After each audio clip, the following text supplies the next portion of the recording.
नमस्कार, मी पंजाब डक. आज आहे 22 ऑगस्ट 2026.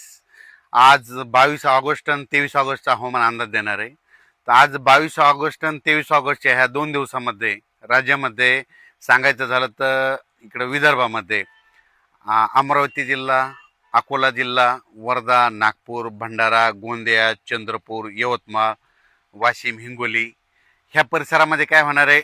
आज उद्याच्याला बऱ्याच भागामध्ये पाऊस पडणार आहे म्हणून हा अंदाज विदर्भातल्या शेतकऱ्यांना लक्ष यायचा. त्याच्यानंतर खास करून जे वंचित भाग राहिलेला आहे पाऊस वाचून, तर धाराशिव जिल्हा, सोलापूर जिल्हा, त्याच्यानंतर लातूर जिल्हा, त्याच्यानंतर बीड जिल्ह्याचा काही भाग, पाटोदा आष्टीचा, त्याच्यानंतर इकडं परभणी जिल्हा आणि जालना जिल्हा, नांदेड जिल्हा ह्या भागात देखील म्हणजे आज 22 ऑगस्ट आणि 23 ऑगस्टच्या दरम्यान आज दुपारनंतर 2:30-3च्या नंतर बऱ्याच भागामध्ये पाऊस दिसेल. रात्रीच्याला देखील पाऊस असणार आहे ना आज आणि उद्या दिवस म्हणजे हा पाऊस पडणार म्हणून ह्या 2 दिवसाचा मुद्दाम खास करून हे अंदाज दिलेला आहे. पंढरपूर, सांगोला त्या परिसरात पंढरपूरला देखील आज पाऊस पडणार आहे म्हणून हा अंदाज लक्षात यायचा.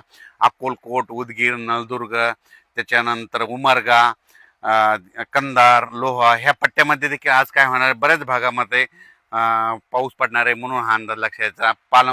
पालम तालुका, सोनपेठ तालुका, त्याच्यानंतर गंगाखेड, इकडं परळीकड ह्या बऱ्याच भागामध्ये आज काय होणार आहे, पाऊस येणार आहे म्हणून हा अंदाज लक्षात यायचा.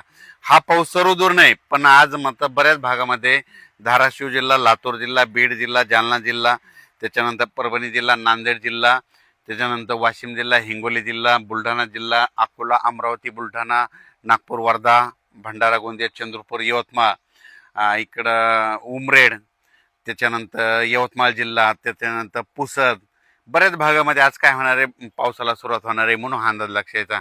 खास करून हा 2 दिवसाचा अंदाज मुद्दा म्हणून शेतकऱ्यासाठी दिलेला आहे.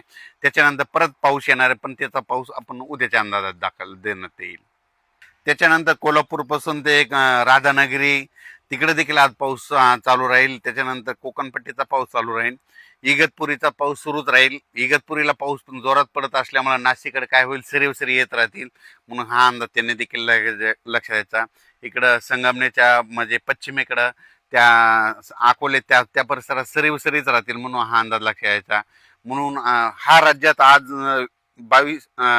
21-22 ऑगस्ट 22 आणि 23चा पाऊस सगळीकडे पडणार नाही, फक्त विखुरलेल्या स्वरूपाचा पडणार आहे म्हणून हा अंदाज लक्षात यायचा. कन्नड आणि सिल्लोड, संभाजीनगर जिल्ह्यामध्ये तिकडे देखील आज बऱ्याच भागात दुपारनंतर